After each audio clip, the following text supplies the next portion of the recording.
자, 오늘 말씀은 열왕기하 17장 24절로 41절까지 말씀입니다. 함께 읽습니다. 아수르 왕이 바벨론과 구다와 아와와 하맛과 스발와임에서 사람을 옮겨다가 이스라엘 자손을 대신하여 사마리아 여러 성읍에 두매 그들이 사마리아를 차지하고 그 여러 성읍에 거주하니라. 그들이 처음으로 거기 거주할 때 여호와를 경외하지 아니하므로 여호와께서 사자들을 그들 가운데에 보내심에 몇 사람을 죽인지라. 그러므로 어떤 사람이 아수르 왕에게 말하여 이르되, 왕께서 사마리아 여러 성읍에 옮겨 거주하게 하신 민족들이 그 땅 신의 법을 알지 못하므로 그들의 신이 사자들을 그들 가운데에 보내매 그들을 죽여 싸우니 이는 그들이 그 땅 신의 법을 알지 못함이니이다. 아수르 왕이 명령하여 이르되, 너희는 그곳에서 사로잡아온 제사장 한 사람을 그곳으로 데려가되 그가 그곳에 가서 거주하며 그 땅 신의 법을 무리에게 가르치게 하라. 이에 사마리아에서 사로잡혀간 제사장 중 한 사람이 와서 베델에 살며 백성에게 어떻게 여호와 경외할지를 가르쳤더라.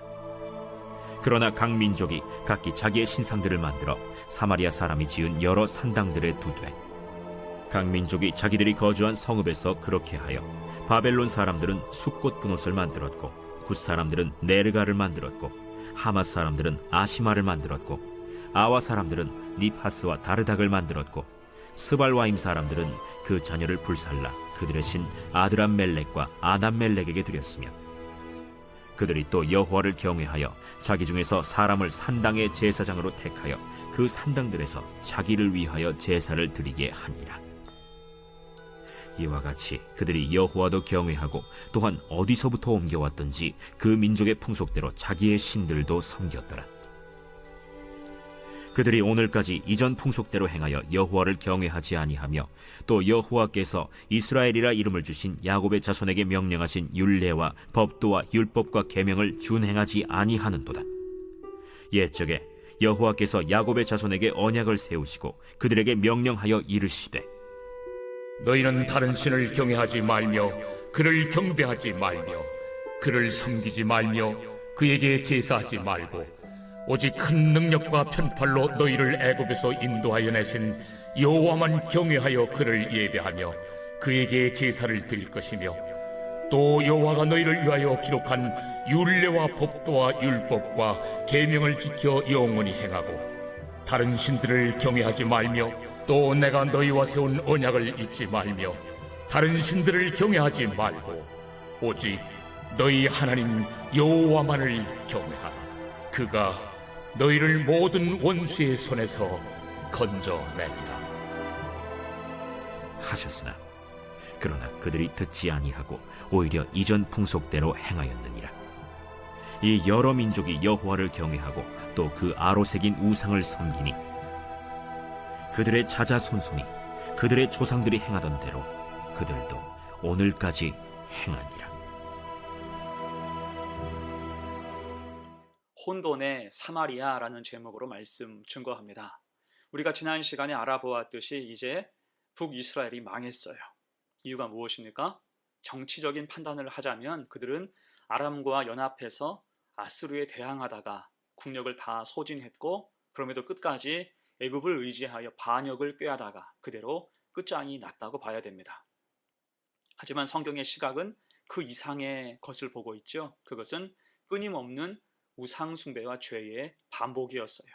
그들은 하나님의 말씀을 듣지 않았고 믿지 않았습니다. 대신 허무한 것만 따르다가 허망해졌어요.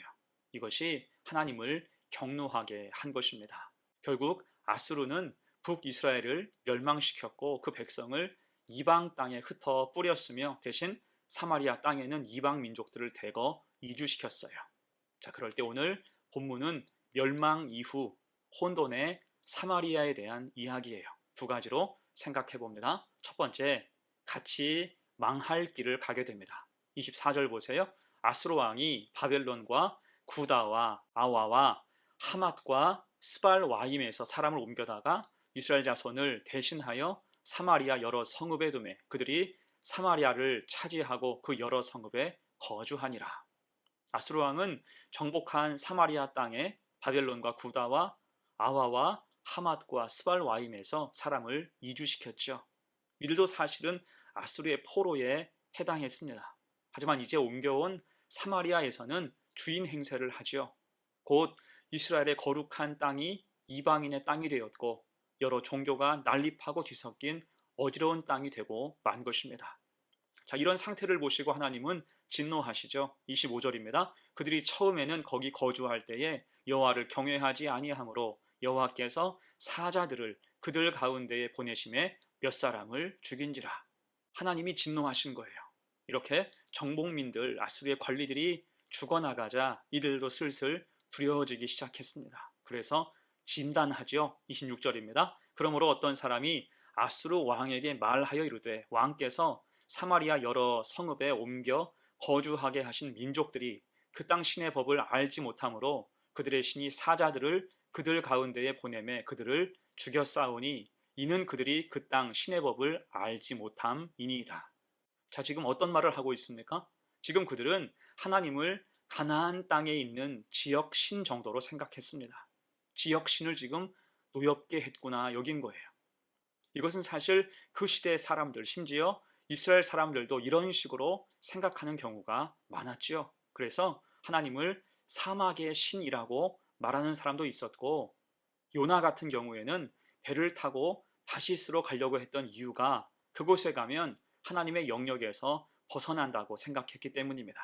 전부 그 시대 이방 문화의 악한 영향 때문이에요. 자, 지금 아수르 왕도 그와 같은 시각으로 보고 있는 거지요. 그래서 사마리아 제사장 출신의 포로를 데려와서 하나님에게 제사하는 법을 그 땅에 이주한 사람들에게 가르치게 했습니다. 27절, 28절이에요. 아수르 왕이 명령하여 이르되 너희는 그곳에서 사로잡아온 제사장 한 사람을 그곳으로 데려가되 그가 그곳에 가서 거주하며 그 땅 신의 법을 무리에게 가르치게 하라 하니 이에 사마리아에서 사로잡혀간 제사장 중 한 사람이 와서 베델에 살며 백성에게 어떻게 여호와 경외할지를 가르쳤더라. 자, 이것을 해결책으로 생각해낸 거예요. 자기 깐에는 만족스러운 답이라 여겼을 것입니다. 하지만 여러분, 이때 아수르 왕이 데려온 제사장이 어떤 제사장입니까? 하나님이 세우시고 인정하신 제사장이 아닙니다. 특히 28절에서 언급하는 베델은 과거 여로보암이 금송아지를 만들어서 하나님의 상징물로 섬기게 했던 바로 그곳, 우상의 소굴에 해당하지요. 거기서 적당히 가르친 거예요. 자, 그럴 때 어떻게 됩니까? 29절과 33절이에요. 그러나 각 민족이 각기 자기의 신상들을 만들어 사마리아 사람이 지은 여러 산당들에 두되 각 민족이 자기들이 거주한 성읍에서 그렇게 하여 33절 이와 같이 그들이 여호와도 경외하고 또한 어디서부터 옮겨왔든지 그 민족의 풍속대로 자기의 신들도 섬겼더라. 어떻습니까? 온 세상에 우상 잡신이 다 들어왔어요. 각자 속했던 지역의 신상들을 만들었습니다. 그러면서 또 33절처럼 하나님께 제사를 지냈어요. 곧 하나님과 우상을 겸하여 섬기는 게 공식이 된 것입니다. 이게 다 사마리아 출신 제사장이 그렇게 가르친 덕분이에요. 여러분, 이 꼴이 무엇입니까? 마치 주님이 말씀하신 맹인의 비유와도 같죠. 누가복음 6장 말씀입니다. 또 비유로 말씀하시되 맹인이 맹인을 인도할 수 있느냐? 둘이 다 구덩이에 빠지지 아니하겠느냐? 아멘. 한마디로 그들은 같이 망할 길을 가게 되었다는 것입니다. 제대로 가르치지 못해서, 제대로 배우지 못해서 이 사마리아는 더 큰 혼란 속에 빠지게 된 거예요. 자, 그래서 우리는 이 사실을 기억해서 우리가 어디에 속해 있든지 늘 하나님 앞에 서야 할 것이고, 뜻하지 않게 복음을 전하고 진리를 가르칠 때 가감하지 말고 진실하고 신실하신 하나님 말씀을 잘 전할 수 있는 우리 성도들 되시기를 간절히 축원합니다. 아멘. 두 번째예요. 혼돈의 사마리아 두 번째, 구원의 여망이 다 사라지게 됐습니다. 34절이에요. 그들이 오늘까지 이전 풍속대로 행하여 여호와를 경외하지 아니하며 또 여호와께서 이스라엘이라 이름을 주신 야곱의 자손에게 명령하신 율례와 법도와 율법과 계명을 준행하지 아니하는도다. 아멘. 이 말씀은 열왕기하 저자의 안타까움이에요. 사실 처음에도 이야기했듯이 북이스라엘은 여호와를 경외하지 않아서 망했습니다. 그 나라는 19명의 왕이 200여 년 동안 다스렸고 때때로 매우 강성했습니다. 하지만 강해지고 부유해질수록 왕들의 고개는 빳빳했고 하나님이 아닌 자기 손으로 강성함을 이루었다는 착각에 빠졌습니다. 하나님 앞에서 교만하기 짝이 없었어요. 그럴 때 사마리아는 하나님을 경외하는 것을 다 잊었으며 멸망 전에도 멸망 후에도 혼돈의 땅이 되어버리고 만 것입니다. 그래서 열왕기하 저자는 35절 이하에서 하나님의 언약을 상기하여 기록하죠. 35절부터 39절까지 말씀 봅니다. 옛적에 여호와께서 야곱의 자손에게 언약을 세우시고 그들에게 명령하여 이르시되 너희는 다른 신을 경외하지 말며 그를 경배하지 말며 그를 섬기지 말며 그에게 제사하지 말고 오직 큰 능력과 편팔로 너희를 애굽에서 인도하여 내신 여호와만 경외하여 그를 예배하며 그에게 제사를 드릴 것이며 또 여호와가 너희를 위하여 기록한 율례와 법도와 율법과 계명을 지켜 영원히 행하고 다른 신들을 경외하지 말며 또 내가 너희와 세운 언약을 잊지 말며 다른 신들을 경외하지 말고 오직 너희 하나님 여호와만을 경외하라. 그가 너희를 모든 원수의 손에서 건져내리라. 아멘. 핵심이 무엇입니까? 헛된 것을 제사하거나 경외하지 말고 39절 오직 너희 하나님 여호와만을 경외하라. 이게 핵심이라는 거예요. 또한 이것은 시간이 흘러도 시대가 변해도 심지어 오늘을 사는 우리도 반드시 지켜야 하는 진리의 말씀에 해당해요. 하지만 북이스라엘은 이것 때문에 망했어도 그 후로도 이 말씀을 지키지 않았던 거지요. 신실함으로 버텨주는 사람이 아무도 없었습니다. 결국 40절 41절이에요. 그러나 그들이 듣지 아니하고 오히려 이전 풍속대로 행하였느니라. 이 여러 민족이 여호와를 경외하고 또 그 아로 새긴 우상을 섬기니 그들의 자자손손이 그들의 조상들이 행하던 대로 그들도 오늘까지 행하니라.